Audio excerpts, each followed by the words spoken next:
So after sine 3 theta and cos 3 theta, the next formula in the sequence is for tan 3 theta.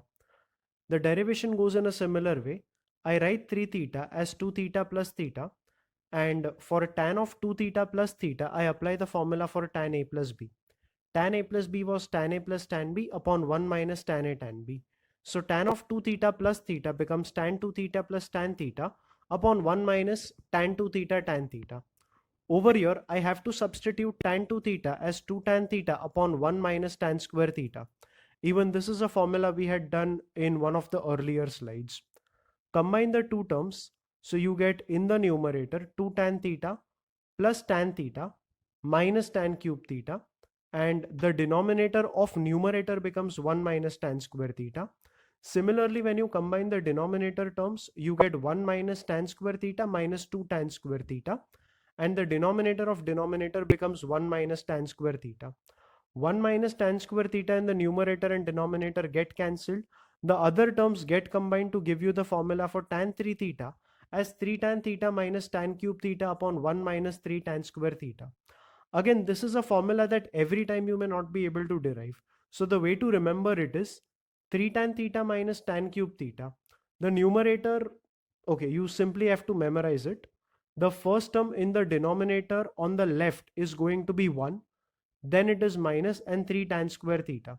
Well, actually I've simply repeated the same formula as it is, but with no choice you simply have to remember. A common error over here made by kids is that the sign in the numerator and denominator is minus only. If you consider tan a plus b or tan a minus b, the signs in the numerator and denominator were different. That doesn't happen when it comes to tan 3 theta. When you write formula for tan 3 theta, the numerator and denominator both contain a negative sign only, and the term in 3 is present with the first term in the numerator and second in the denominator. Whereas for the other two terms, the coefficient is equal to 1. So to sum it up, the formula for tan 3 theta you will remember is 3 tan theta minus tan cube theta upon 1 minus 3 tan square theta. The next formula we have is for sin a plus b into sin a minus b.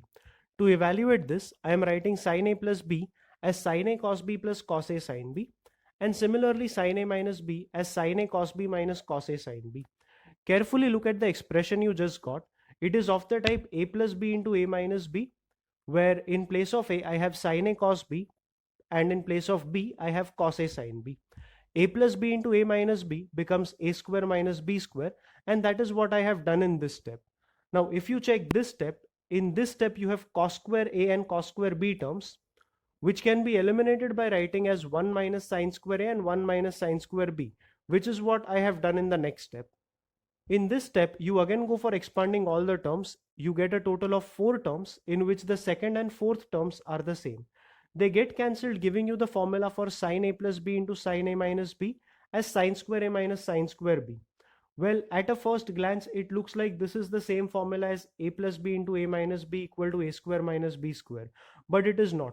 If you compare the right side with a square minus b square, the term in a plus b into a minus b becomes sin a plus sin b into sin a minus sin b, which is not the one that you have in the left. I am not saying this way of writing is incorrect, but what I'm trying to tell you is this is a formula for sin a plus b into sin a minus b which you need to remember. So remember that sin a plus b into sin a minus b can be written as sin square a minus sin square b. In a similar way, you can derive the formula for cos a plus b into cos a minus b, and that formula will turn out to be cos square a minus sin square b. You can write cos square a as 1 minus sin square a and sin square b as 1 minus cos square b in this formula. Simplifying that will cancel out the 2 1 and the 2 1s that you have, and that will give you the formula as cos square b minus sin square a. A typical feature of this formula is you can interchange the angles if you want to, but the first term will always remain cos square. For example, if I say cos x plus y into cos x minus y, I can write it as cos square x minus sin square y. I can also write it as cos square y minus sin square x. So I can interchange the x and y with each other if I want to, but the first term will always remain in cos square and the second term in sin square. Now, in a similar way, the first formula that we have, this one, you can write sin square a as 1 minus cos square a and sin square b as 1 minus cos square b. The same formula can then be written as cos square b minus sine square a. We normally don't use that form. We normally use the sine square a minus sine square b form. So see to it that you are remembering these formulae. Okay. So for the next formula, I want you to add sine a plus b and sine a minus b. The formula for sine a plus b is sine a cos b plus cos a sine b. And the formula for sine a minus b is sine a cos b minus cos a sine b. If you check the two formulae are exactly the same, but the second one contains a minus sign in the middle and the first one contains a plus sign in the middle. When you add them, the first term, that is sine a cos b, will get added, and the second term, that is cos a sine b, is going to get subtracted. That gives you finally the formula for sine a plus sine a minus b as 2 times the first term, that is 2 sine a cos b. Now every time you see your sums, okay, not every time, but most of the times, the expressions given in your sum will be of the type 2 sine a cos b. When you see that expression, you need to try all the 4 possible combinations I am discussing over here and check which one gives you 2 sine a cos b. So over here, we now know that 2 sine a cos b can be written as sine a plus b plus sine a minus b. Now in a similar way, just like you added sine a plus b and sine a minus b, I now want you to subtract the two expressions. So when you subtract them, this time the first term is going to get cancelled and the second term is what is going to get added. So ultimately the formula for sine a plus b minus sine a minus b will be 2 times the second term, that is 2 cos a sine b. For the third one, I want you to add cos a plus b plus cos a minus b. The formula for cos a plus b is cos a cos b minus sine a sine b. And the formula for cos a minus b is cos a cos b plus sine a sine b. Again over here, the first term is going to get added and the second term, that is sine a sine b, is going to get cancelled. So that gives me finally the formula for cos a plus b plus cos a minus b as 2 times the first term, that is 2 cos a cos b.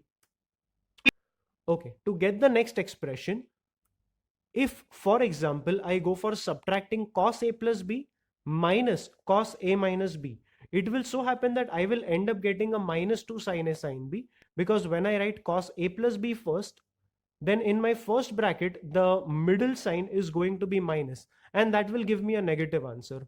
So to get a positive answer, I am interchanging the sequence, that is instead of cos a plus b minus cos a minus b, I will prefer to write cos a minus b first.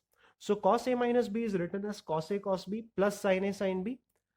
I am then subtracting from it cos a plus b, which is cos a cos b minus sine a sine b. The first term gets subtracted and the second term gets added, giving me cos a minus b minus cos a plus b as 2 sine a sine b.